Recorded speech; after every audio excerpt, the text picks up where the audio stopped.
श्री वाहेगुरु साहिब जी। वाहेगुरु वाहेगुरु वाहेगुरु वाहेगियो।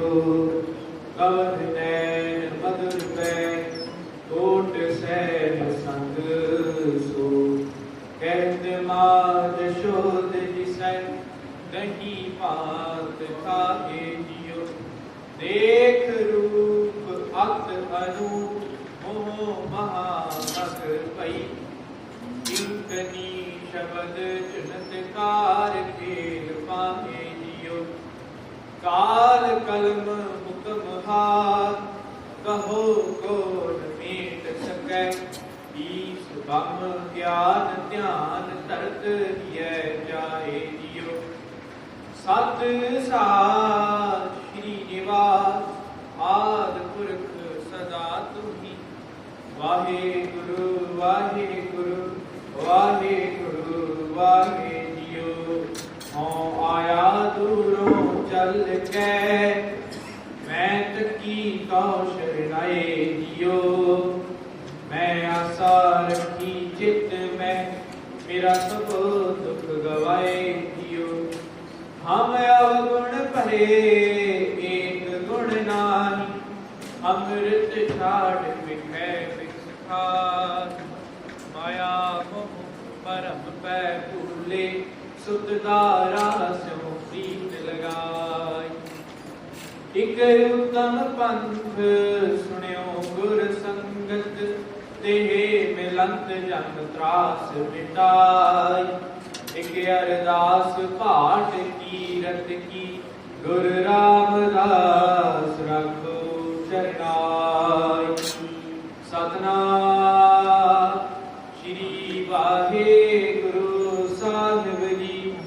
राम कली महला पहला। घर पहला चौपदे। एक ओंकार सतनाम करता पुरख निर्भव निर्वैर। अकाल मूरत अजूनी सैभं गुर प्रसाद। कोई पढ़ता सहसा कीरता कोई पढ़ै पुराना।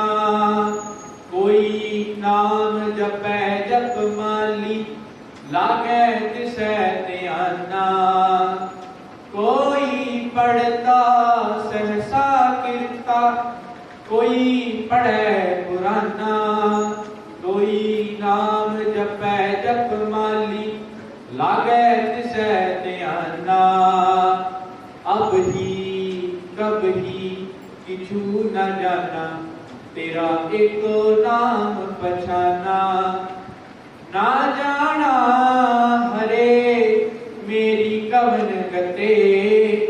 हम मूर्ख अज्ञान शरण प्रभ तेरी। कर कृपा राखो मेरी लाज पते रहाओ।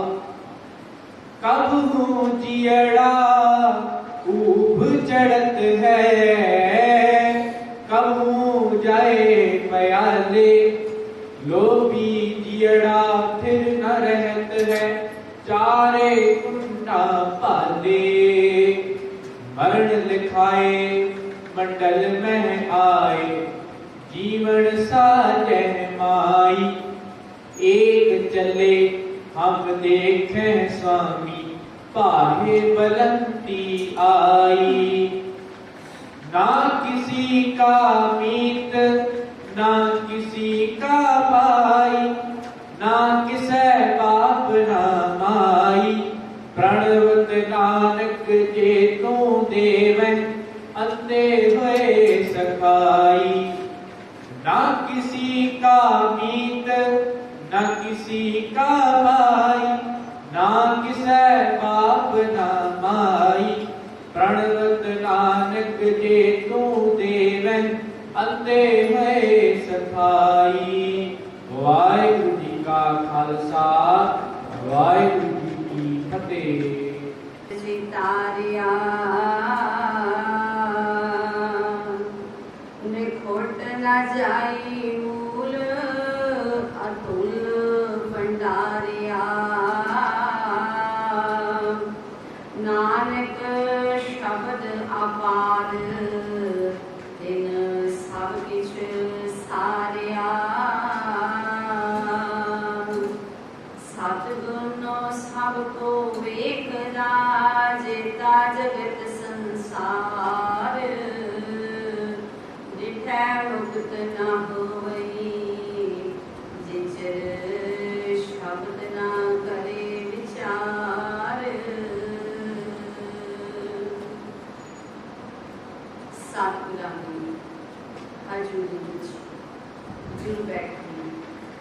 गुरु सवारी गुरु प्यारी गुरु साध संगत जियो।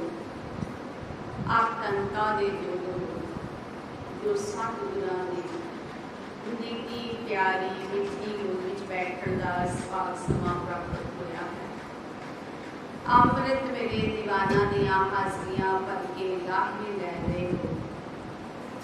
स्वासा रूपी पूंजी नूं सफल करन दा यतन कर रहे हो।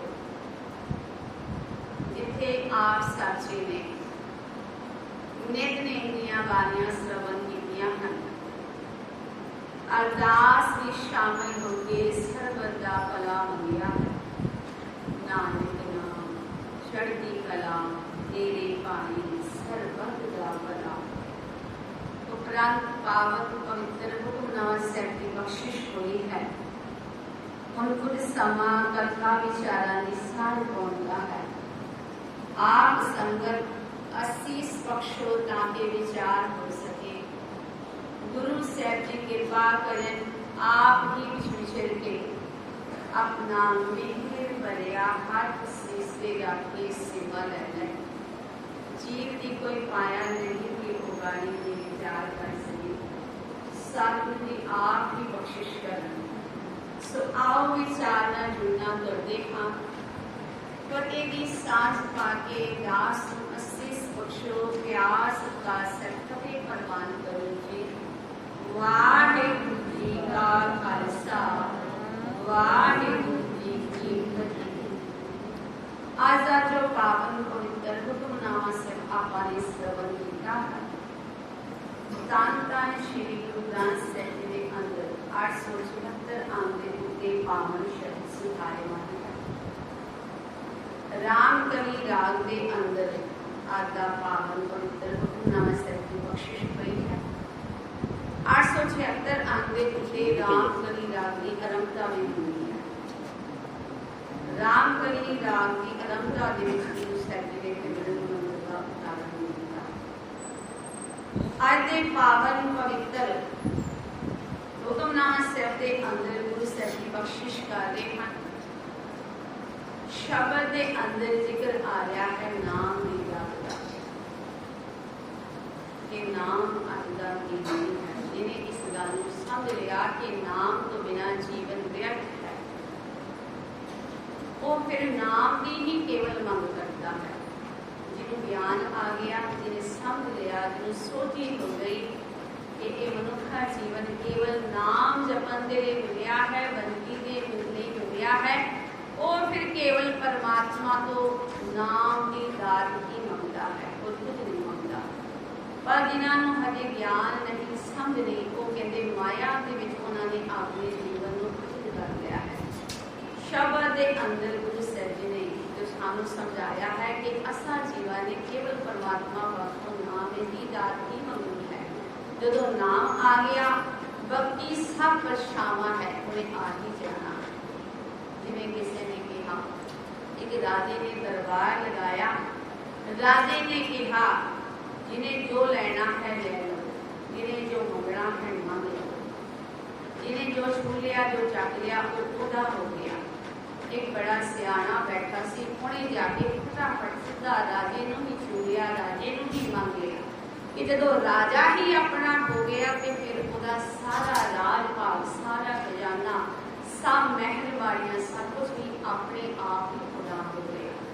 असी एक एक चीज मंगते हैं कि केवल परमात्मा ही मंग लीए तो सारिया दातां उहदा परछावां हन। ते जदों मनुख तुरदा है उहदा परछावां पिछे पिछे उहदे नाल चलदा ही चलदा है। सो परमात्मा को जे परमात्मा नूं मंग लीए, उहदे नाम नूं मंग लीए ते बाकी सब कुछ ते आ ही जाना है। बाकी मंगण की लोड़ नहीं, एक एक शै मंगण की लोड़ नहीं, एक परमात्मा नूं मंग लो, बाकी सब कुछ आ जाएगा। आदि शब्द के अंदर नाम की दात ही मंगना कीती है। जिन्हां नूं ज्ञान आ गया, वचन कर रहे हम रहाओ दे बंद विच ना जाना हरे मेरी कमन गति। ना जाना मैं नहीं जानता, जानता का भाव समझ, मैनू समझ नहीं, मैनू ज्ञान नहीं, मैं जानता नहीं। ना जाना हरे, हरे शब्द परमात्मा की बाबत वरत्या है। ये हरि परमात्मा जी, वाहिगुरु जी, अकाल पुरख परमात्मा जी, मैं नहीं जानता, मैनू कोई समझ नहीं, मेरी कौन गति। हरि परमात्मा जी तुहाडा नाम सारिया भुलाया, तुहाडे नाम नूं मंगण तो बिना मेरी की हालत बनेगी, ये मैं नहीं जानता, मेरे ज्ञान नहीं। पर तुहानू तो पता है ना कि नाम तो बिना मेरी की हालत बननी है, मेरी की अवस्था बनेगी है, कि आप जी जानते हो, पर मैं नहीं जानता, मैनू समझ नहीं कि नाम तो बिना मेरी हालत कितनी बुरी हो जानी है। मेरा जीवन नीवा के नीवा ही होता जाना है, मैंने दूसरा नहीं हो सकना आपके नाम तो बिना, मैं नहीं जानता। फिर आखिर हम मूर्ख अज्ञान शरण प्रभ तेरी, कर कृपा राखो मेरी लाजपति रहाओ। रहाओ का बन चल रहा है, रहाओ के बन विच कह रहे हैं हम मूर्ख, असी मूर्ख हाँ, हम मूर्ख, असी मूर्ख हाँ, मैं मूर्ख हाँ, अज्ञान ज्ञान नहीं कोई नहीं, अज्ञानता फसे हुए हाँ, पर शरण प्रभ तेरी, पर अपने आप को आप की शरण ले आंदा है। हुण शरण पिया दी लाज रखना, ये आप जी का मुढ़ कदीमा का सुभाव है कि जदों जदों कोई शरण आंदा है, आप जी उन्होंने लाज हमेशा रखते हो। हम मूर्ख अज्ञान शरण प्रभ तेरी, हरि परमात्मा जी असी मूर्ख हाँ, अज्ञानी हाँ, पर आप की शरण आ गए हाँ, ते आप जी का ये मुढ़ कदीमा का सुभाव है। शरण आया नूं गाना ला ही लैंदे हो, रख ही लैंदे हो, फिर करो कृपा, कर कृपा राखो मेरी लाजपति। कृपा के घर विच आके, तरस के घर विच आके कृपा करके हुण आप जी मेरी लाज रखना करो, मेरी इज्जत नूं रख लैना करो, भाव के नाम का कहता बख्शना करो, नाम की दात दे देना करो, क्योंकि मैं नहीं जानता नाम तो बिना केड़ी अवस्था बनती है, केड़ी भैड़ी हालत बनती है जीवन की, ये मैंने ज्ञान नहीं, पर आपकी शरण आया है, कृपा करके नाम की दात देके मेरे जीवन को सवारना करो, मेरे जीवन का भला करना करो। आपकी शरण आया है, शरण आया कि आप लाज रखते हो, कृपा करके मेरी भी लाज रखना करो कि मैनू के नाम की दात बख्शना करो, ताकि मेरा भी ये जीवन सवर जाए। हुण रहाओ दे बन दे विच आख्या भी असीं मूर्ख हाँ, अज्ञानी हाँ, पर शरण आ गए हाँ, शरण आया की लाज रख के नाम दे देना करो। हुण शब्द की आरंभता दे विच गुरु साहिब जी वचन करते हैं, 4 बंदियां का ये शब्द है, 4 बंदा का ये शब्द है, गुरु नानक पातशाह द्वारा उच्चारण किया गया और रामकली राग की आरंभता है, इस करके ये स्टार्टिंग तो मूल मंत्र का उच्चारण किया गया है। संक्षेप के विचार, एक ओंकार अकाल परमात्मा एक है, सतनाम जो सदीवी होंद वाला है, जिनका नाम सदीवी रहने वाला है, सब विनाशवंत है, रहने वाला है तो केवल परमात्मा का नाम। सतनाम कर्ता जो सृष्टि को बनाने वाला है, पैदा करने वाला, बचन वाला। पुरख जो सर्वव्यापक है, हर थां मौजूद है, जरे जरे विच कण कण विच। निर्भव परमात्मा डर तो रहित है, तो किसी किस्म का कोई भी डर नहीं, ना वो डरता है ते ना ही किसी को डराउंदा है। निर्वैर ते उहदा वैर भी किसी नाल नहीं, वैर तो रहित है। अगे वचन कर रहे हैं अकाल मूर्त, अकाल जो समय तो परे है, मौत तो परे है। असी समय विच आउंदे हां, कदे साडे ते बचपन सी, फिर जवानी आई, फिर बुढ़ापा। समय का साडे ते असर है, समय का तकरीबन सब शहर ते असर है। नहीं असर समय का, काल का भी तो केवल परमात्मा, वो काल तो रहत है, मूर्त पूरी हस्ती सदैवी कायम रहने वाली है, या यूं कह रही है पूरा शरीर सदा होने वाला है, रहने वाला है। अजूनी वो जूना तो रहत है, जूना विच नहीं आंदा, जिहड़े 84 लाख जून मनी गई है। हालांकि कई और भी शब्द आंदा है। 84 लाख जून जो मनी है, कभी मनुष्य है, कभी जानवर है, कभी पंछी है, कभी कीड़ा मकोड़ा है, ਜੂਨਾਂ ਦੇ ਵਿੱਚ ਪਰਮਾਤਮਾ ਨਹੀਂ ਹੁੰਦਾ। ਅਸੀਂ ਜੂਨਾਂ ਦੇ ਵਿੱਚ ਆਉਂਦੇ ਹਾਂ, ਪਰਮਾਤਮਾ ਜੂਨਾਂ ਤੋਂ ਰਹਿਤ ਹੈ, ਸਿਆਖੰਡ ਉਸਦਾ ਪ੍ਰਕਾਸ਼ ਆਪਣੇ ਆਪ ਤੋਂ ਹੈ। ਉਹਨੂੰ ਕਿਸੇ ਨੇ ਪੈਦਾ ਨਹੀਂ ਕੀਤਾ, ਬਣਾਇਆ ਨਹੀਂ, ਆਪਿਆਂ ਨਗਾਏ ਕੀਤਾ ਨਾ ਹੋਏ। ਉਹਨੂੰ ਕੋਈ ਪੈਦਾ ਕਰਨ ਵਾਲਾ ਨਹੀਂ, ਬਣਾਉਣ ਵਾਲਾ ਨਹੀਂ, ਉਹਦਾ ਪ੍ਰਕਾਸ਼ ਆਪਣੇ ਆਪ ਤੋਂ ਹੈ। ਸਾਨੂੰ ਪੈਦਾ ਕਰਨ ਵਾਲੇ ਸਾਡੇ ਮਾਤਾ ਪਿਤਾ ਹੈ, ਪਰ ਪਰਮਾਤਮਾ ਨੂੰ ਪੈਦਾ ਕਰਨ ਵਾਲਾ ਕੋਈ ਨਹੀਂ, ਉਹਦਾ ਪ੍ਰਕਾਸ਼ ਆਪਣੇ ਆਪ ਤੋਂ ਹੈ। ਗੁਰ ਪ੍ਰਸਾਦ, ਹੁਣ ਇਹ ਗੁਣ ਜੋ ਅਸੀਂ ਪਰਮਾਤਮਾ ਦੇ ਸ਼੍ਰਵਣ ਕੀਤੇ, ਇਹਨੂੰ ਕੋਈ ਪਾਉਣਾ ਚਾਹੇ ਤੇ ਪਾਉਣ ਦਾ ਤਰੀਕਾ ਹੈ ਗੁਰ ਪ੍ਰਸਾਦ। ਗੁਰੂ ਦੀ ਕਿਰਪਾ ਦੇ ਨਾਲ ਹੀ ਪਰਮਾਤਮਾ ਨਾਲ ਮਿਲਾਪ ਹੁੰਦਾ ਹੈ, ਪਰਮਾਤਮਾ ਤੱਕ ਪਹੁੰਚ ਹੁੰਦੀ ਹੈ, ਪਰਮਾਤਮਾ ਨੂੰ ਮਿਲਿਆ ਜਾ ਸਕਦਾ ਹੈ। ਬਿਨਾਂ ਗੁਰੂ ਤੋਂ ਉਹਦੇ ਤੱਕ ਪਹੁੰਚ ਹੋ ਨਹੀਂ ਸਕਦੀ।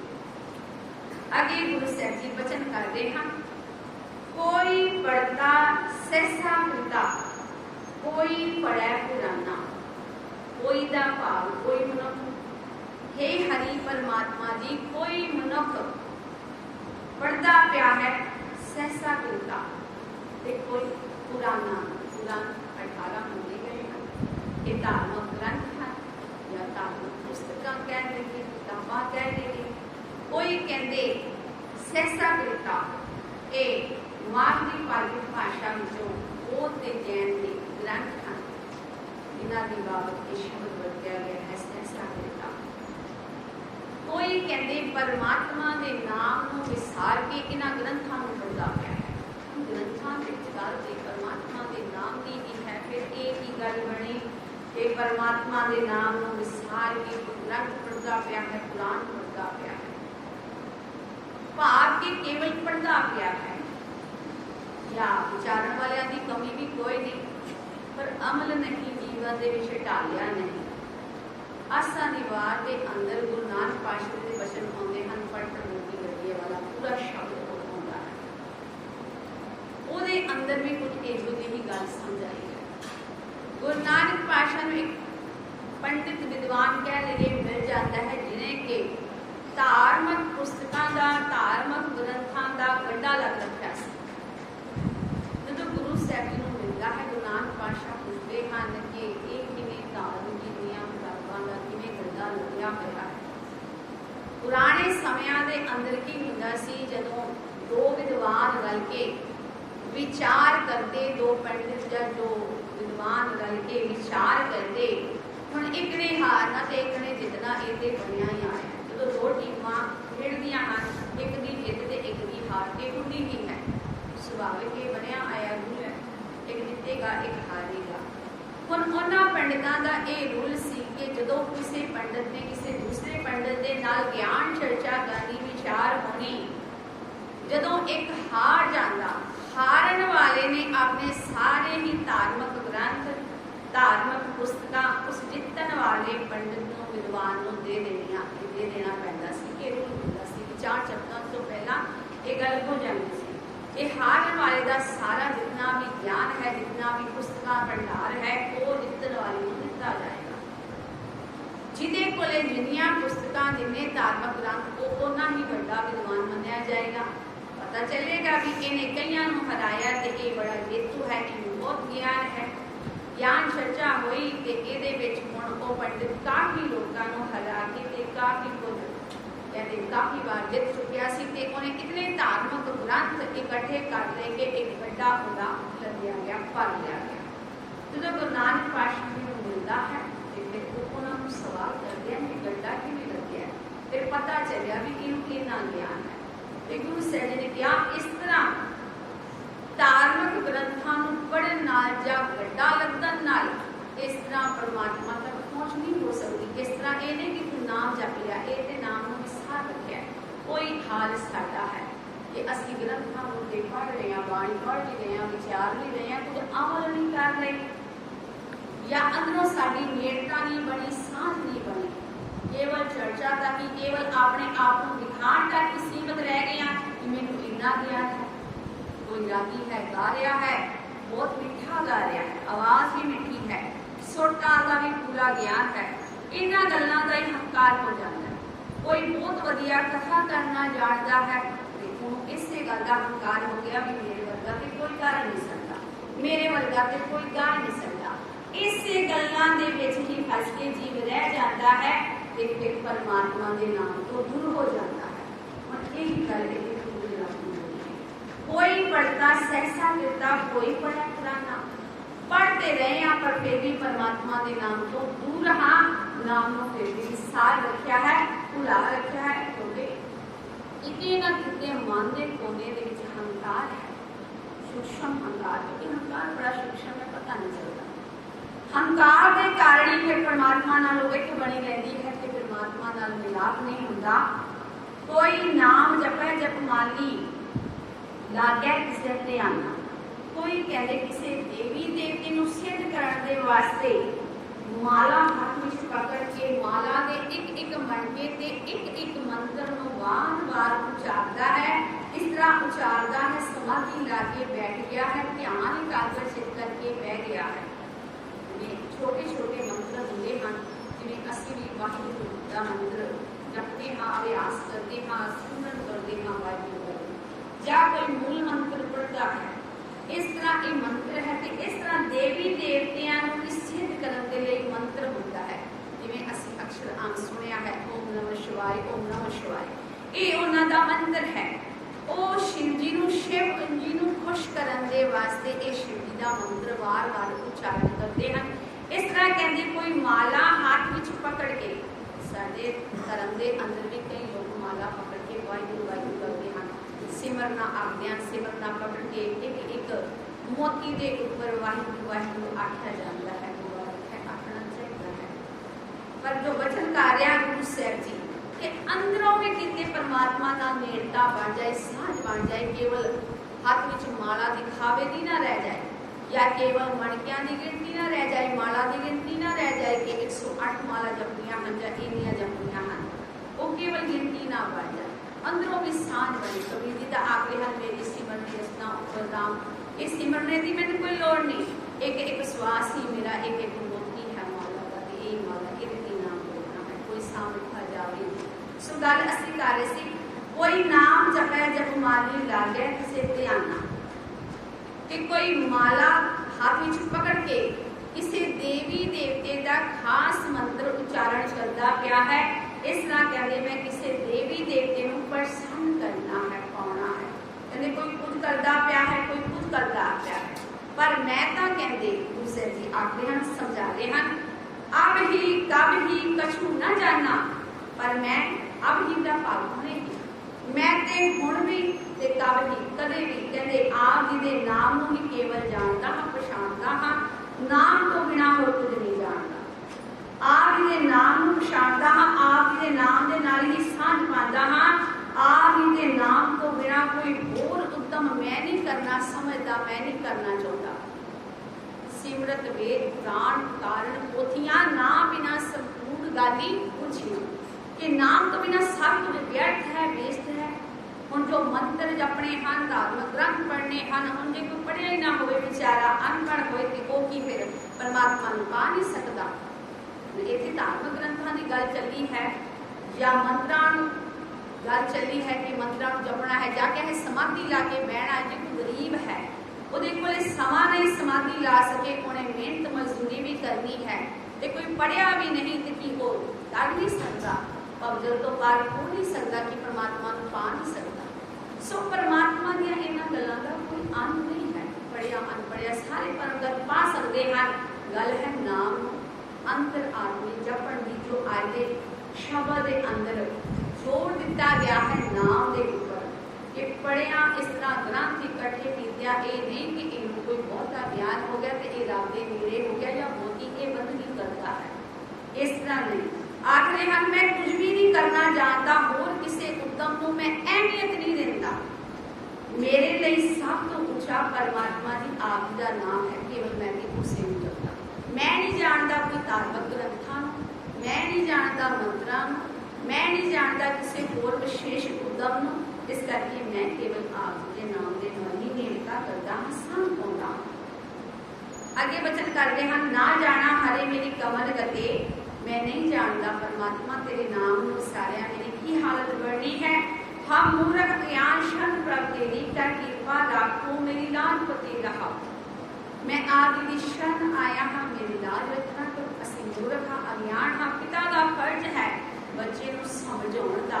असीं आप जी दे बच्चे हाँ, मूर्ख हाँ, अज्ञान हाँ, आप जी साडे पिता हो, आप जी सानूं समझाउणा करो। अगे गुरु साहिब जी फरमा रहे हैं, कबू जिहड़ा ऊंच चढ़ता है कबू जाए प्याले। कभी ते कहते मन की अवस्था ऐसी बढ़ जाती है कि ये इतना ऊंचा उड़ जाता है मानो आकाश दे विच। आकाश तो बहुत ऊंचा है। हुण ये गल गुरु माया की गुरु साहिब जी कर रहे हैं कि जदों मनुख नूं कुछ प्राप्त होंदा है ते तदों वो गर्व करन लगता है, हंकारी हो जाता है, आसमान च उड़न लगता है, चौड़ा हो जाता है, खुलिया नहीं समांदा, आकड़ नाल भर जाता है। कबू जिहड़ा खूब चढ़ता है, जो कुछ मिल गया, प्राप्ति हो गई, चार छिलड़ आ गए, माया आ गई, तदों ये हंकारी हो जाता है। फिर आसमान को छूण दियां गल्लां करता है, फिर नीवा नहीं वेखदा, थल्ले नहीं झाकदा, किसी गरीब वल तकदा नहीं। कबू जिहड़ा खूब चढ़ता है कबू जाए प्याले। कदों कहते कदे कदे ये भी अवस्था बढ़ जाती है, जाके पताल में भी मिल जाता है। भावे भाव कि जदों माया चली जाती है, कुछ नुकसान हो गया, माया चली गई, हालत बुरी हो गई, तदों कहते ये डावाडोल हो जाता है। फिर तो इयों झोला ला के बैठ जाता है, इयों डिग जाता है, अंदर आत्मे इयों एदा डिगदा है जिवें कहते पताल में बड़ा गहरा डूंगा जाके मिल गया। ये माया की गल है।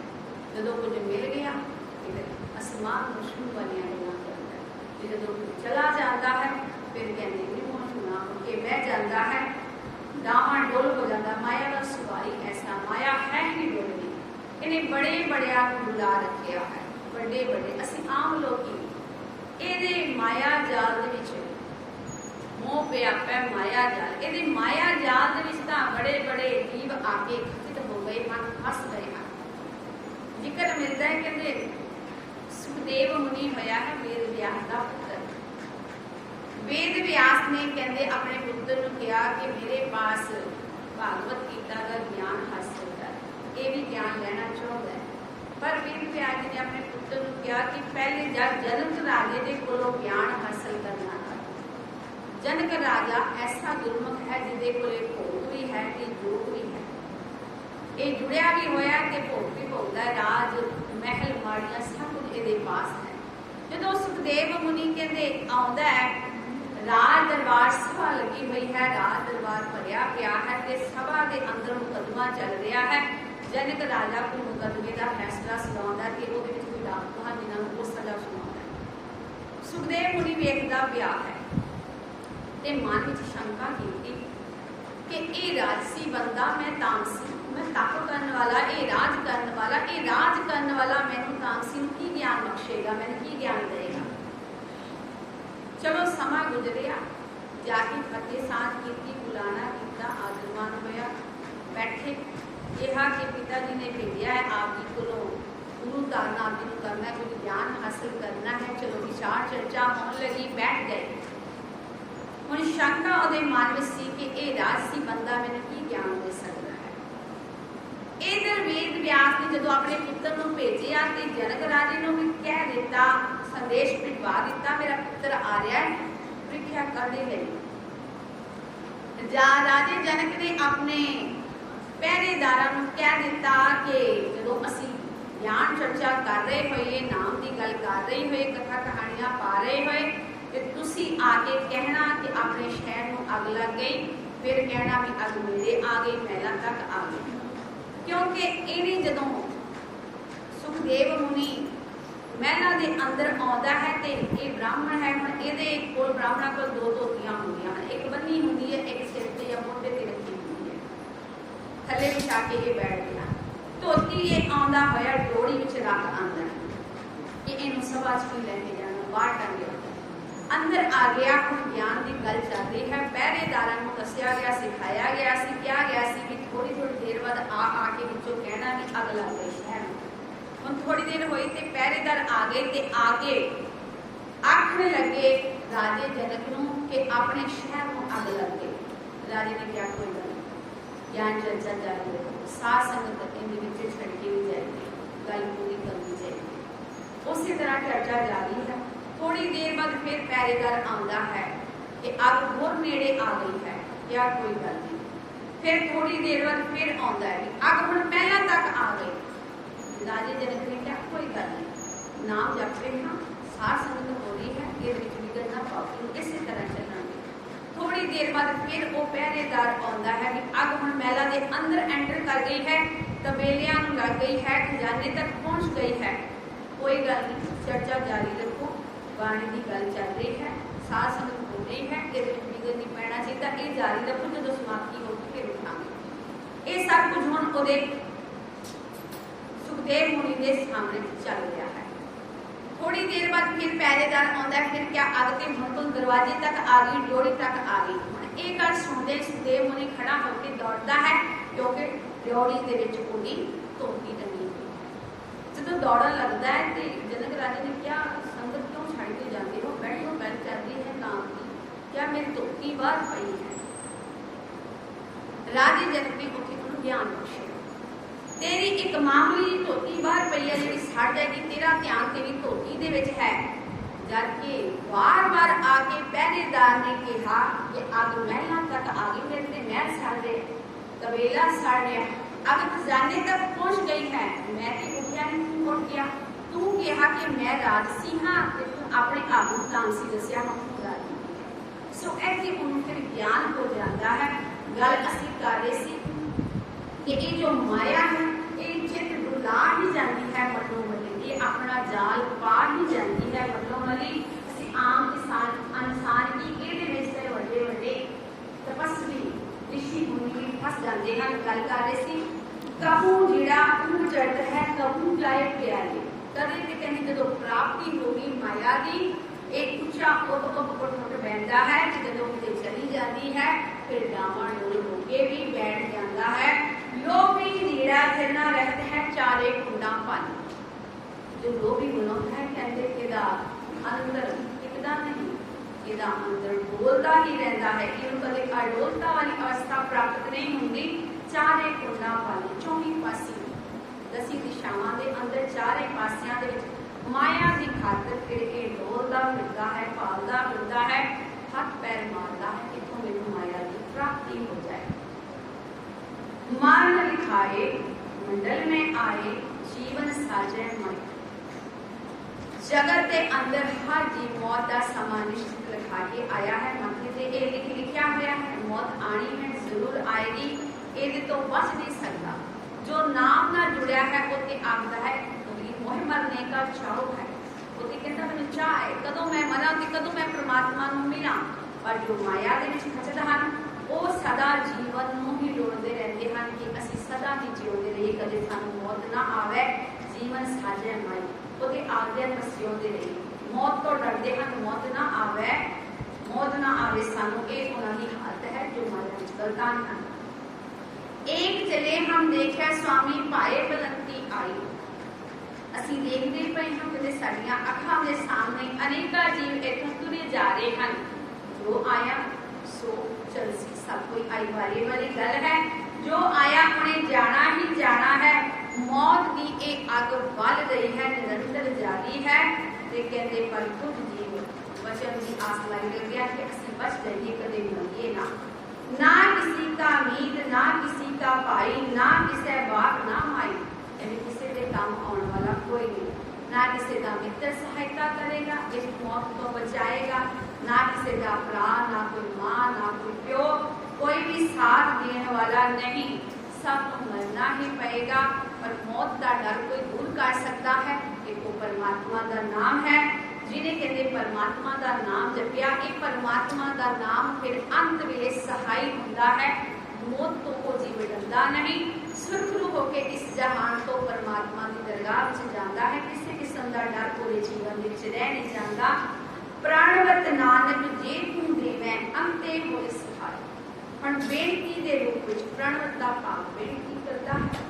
बेनती दे गुरु नानक पातशाह जी वचन कर रहे हैं, जे तू देवै, हे हरि परमात्मा का परमात्मा वाहिगुरू जीओ, जे आप ही देवो सानू नाम दी दात, विसर नाही दातार अपना नाम देहो, गुण गावा दिन रात नानक चाहो। When to the whole जे मंगना सिर दुखा के दुख दे नाम संतोखिया उतरे मन की भुख। ये दाता मंग रहे हैं, ਅਸੀਂ ਇਹ ਦਾਤਾ ਆਪ ਦੀ ਪਾਸੋਂ ਮੰਗਦੇ ਪਏ ਹਾਂ। ਜੇ ਤੁਸੀਂ ਕਿਰਪਾ ਦੇ ਘਰ ਵਿੱਚ ਆ ਕੇ ਜੁੜ ਕੇ ਇਹ ਬਖਸ਼ ਦਿਓ ਤਾਂ ਅੰਤੇ ਹੋਏ ਸਖਾਈ ਅੰਤ ਵੇਲੇ ਅਖੀਰ ਵੇਲੇ ਇਹ ਨਾਮ ਸਾਡੀ ਸਹਾਇਤਾ ਕਰੇਗਾ, ਸਾਡਾ ਬਚਾਅ ਕਰੇਗਾ, ਮੌਤ ਤੋਂ ਡੁਲਾਏਗਾ ਨਹੀਂ। ਸੋ ਅੱਜ ਦੇ ਸ਼ਬਦ ਦੇ ਅੰਦਰ ਗੁਰੂ ਨਾਨਕ ਪਾਤਸ਼ਾਹ ਨੇ ਸਾਨੂੰ ਸਮਝਾਇਆ ਕਿ ਕੇਵਲ ਪਰਮਾਤਮਾ ਦਾ ਨਾਮ ਹੀ ਸਹਾਇਤਾ ਕਰਨ ਵਾਲਾ ਹੈ, ਇਹ ਲੋਕ ਵਿੱਚ ਵੀ ਤੇ ਪਰਲੋਕ ਵਿੱਚ ਵੀ। इस करके जो मंगना है ये केवल नाम मंगो, बिना नाम तो जो कुछ भी मंगांगे वो दुखों का कारण बनता है। सो इतनियां बेनतियां प्रवान करनिया बाणी के विचार करदिया गुलाम हो गई मन। गुरु के संगत बख्शण के समर्थ है, मेरिया गलतियां बख्श लेनिया। आप सब ने दिल तो अरदास करनी कि विचार करने की जांच आ जाए, बोल जो गलती की खिमा अखीर ਦੇ ਵਿੱਚ ਕਰੋ ਗੁਰਪਤੀ ਦੀ ਸਾਂਝ। ਵਾਹਿਗੁਰੂ ਜੀ ਕਾ ਖਾਲਸਾ ਵਾਹਿਗੁਰੂ ਜੀ ਕੀ ਫਤਿਹ। ਧੰਨਵਾਦ ਹੈ ਮਾਤਾ ਜੀ ਦਾ ਜਿਨ੍ਹਾਂ ਨੇ ਪਾਵਨ ਹੁਕਮਨਾਮਾ ਸਾਹਿਬ ਜੀ ਦੀ ਕਥਾ ਸਾਨੂੰ ਸ਼ੁਰੂ ਕਰਵਾਈ ਹੈ। ਭਾਗਾ ਵਾਲੇ ਨਾਲ ਜੋ ਗੁਰੂ ਚਰਨਾਂ ਦੇ ਵਿੱਚ ਜੁੜ ਬੈਠਣ ਦਾ ਸੁਭਾਗ ਸਮਾਂ ਪ੍ਰਾਪਤ ਹੋਇਆ ਹੈ। ਕੋਈ ਪੜਤਾ ਸਹਿਸਾ ਕੀਤਾ, ਕੋਈ ਪੜੈ ਪੁਰਾਣਾ। ਅੱਜ ਹੁਕਮਨਾਮਾ ਸਾਹਿਬ ਜੀ ਦੇ ਵਿੱਚ ਪੜ੍ਹਨ ਦੀ ਗੱਲ ਹੋਈ ਹੈ। ਇੱਕ ਰਾਈਟਰ ਲਿਖਦਾ ਹੈ ਕਿ 3 ਤਰੀਕੇ ਦੇ ਨਾਲ ਪੜ੍ਹਿਆ ਜਾ ਸਕਦਾ ਹੈ। ਪਹਿਲਾ ਤਾਂ ਉਹ ਹੈ ਕਿ ਪੜ੍ਹੀ ਜਾਓ, ਪੜ੍ਹ ਕੇ ਛੱਡ ਦਿਓ। ਦੂਸਰਾ ਤਰੀਕਾ ਇਹ ਹੈ ਕਿ ਪੜ੍ਹ ਲਓ, ਸਾਰੀਆਂ ਗੱਲਾਂ ਮੰਨ ਲਓ ਕਿ ਜੋ ਕੁਝ ਲਿਖਿਆ ਹੈ ਸਹੀ ਹੀ ਲਿਖਿਆ ਹੈ। ਤੀਜਾ ਤਰੀਕਾ ਇਹ ਹੈ ਕਿ ਪੜ੍ਹ ਕੇ ਵਿਚਾਰੋ ਕਿਹੜੀ ਗੱਲ ਸਹੀ ਹੈ, ਕਿਹੜੀ ਗੱਲ ਗਲਤ ਹੈ। ਗਲਤ ਗੱਲਾਂ ਨੂੰ ਛੱਡ ਦਿਓ, ਸਹੀ ਗੱਲਾਂ ਨੂੰ ਅਪਣਾ ਲਓ। ਜਦੋਂ ਗੁਰੂ ਸਾਹਿਬ ਤਰਕਸ਼ੀਲ ਬੁੱਧੀ ਦੇ ਨਾਲ ਪੰਡਿਤ ਨਾਲ ਗੱਲ ਕਰਦੇ ਹਨ, ਕਾਜ਼ੀ ਨਾਲ ਗੱਲ ਕਰਦੇ ਹਨ, ਉਹਨਾਂ ਦੇ ਧਾਰਮਿਕ ਗ੍ਰੰਥਾਂ ਦੇ ਵਿੱਚੋਂ ਹੀ ਗੱਲਾਂ ਚੁੱਕ ਕੇ ਕੱਢਦੇ ਹਨ, ਤਾਂ ਆਪ ਨੂੰ ਕੀ ਲੱਗਦਾ ਹੈ ਕਿ ਗੁਰੂ ਸਾਹਿਬ ਜੀ ਨੇ ਉਹਨਾਂ ਦੇ ਧਾਰਮਿਕ ਗ੍ਰੰਥ ਪੜ੍ਹੇ ਹੋਣਗੇ ਜਾਂ ਨਹੀਂ ਹੋਣਗੇ? ਗੁਰੂ ਸਾਹਿਬ ਜੀ ਨੇ ਵੀ ਧਾਰਮਿਕ ਗ੍ਰੰਥ ਪੜ੍ਹੇ ਹਨ। ਜਦੋਂ ਕਹਿੰਦੇ ਹਨ ਕਿ ਪਾਂਡੇ ਤੁਮਰੀ ਗਾਇਤਰੀ ਲੋਧੇ का खेत खाती थी लेके ठेगा नगरी तोरी लांगत लांगत जाती थी पांडे तुमरा महादेव सोफी आवत देखा था मोदी के कारखाना पाका वाका लड़का मारा था पांडे तुमरा रामचंद्र सोफी आवत देखा था राम से की सफर हुई घर की लोहे दवाई। ये सारा कुछ जदों गुरु साहब जी ने गुरु ग्रंथ साहिब जी की संपादना करने वेले लिखिया तो की लगता है कि उन्होंने धार्मिक ग्रंथ पढ़े होंगे या नहीं पढ़े होंगे? बिल्कुल पढ़े हैं। चौथे तरीके नाल, तीजे तरीके नाल पढ़े हैं कि पढ़े भी हैं, हर एक तुक नूं विचारिया भी है कि की सही है की गलत है। इसी तरीके दे नाल असीं भी कोई भी ग्रंथ पढ़ते हैं, कोई भी अध्यात्मिक किताब पढ़ते हैं तो देख के तीव्र बुद्धि के नाल पढ़ना चाहिए है। किहड़ी गल सही है, किहड़ी गल गलत है, ज्ञान को धारण करना चाहिए है। कि साडे धन धन साहिब जी गुरु ग्रंथ साहिब जी महाराज जिन्होंने अलग अलग स्कूलों ने अलग अलग कसौटी में उतार के देखा तो एक पूर्णताई भी नहीं मिल सकी। हर एक गल कसौटी के उत्ते खरी उतरनी है, ज्ञानवान है। हर एक गल सानू अध्यात्मिकता के वाल लैके जाती है। ऐसे गुरु साहिबान जी का उपदेश साडे कोल मौजूद है। असीं इन्हां दी गल मन के अपनी जिंदगी सफली करनी है, इन्हां तो ज्ञान प्राप्त करना है। माता जी ने गल कही सी कि नाम तो बिना दुख ही दुख है, ये नाम मिलता है धन धन साहिब जी गुरु ग्रंथ साहिब जी पासों। इन्हां दे नेड़े लगिए, इन्हां दी गल सुनिए, मनिए, आप पढ़िए, आप विचारिए तां जो ये लोग सुखिए परलोक सुहेले हो सकन। हुण आसा दी बात जी के कीर्तन तो पहला एक शब्द भाई इंद्रजीत सिंह जी पासों श्रवण करिए जी। वाहिगुरू जी का खालसा वाहिगुरू जी।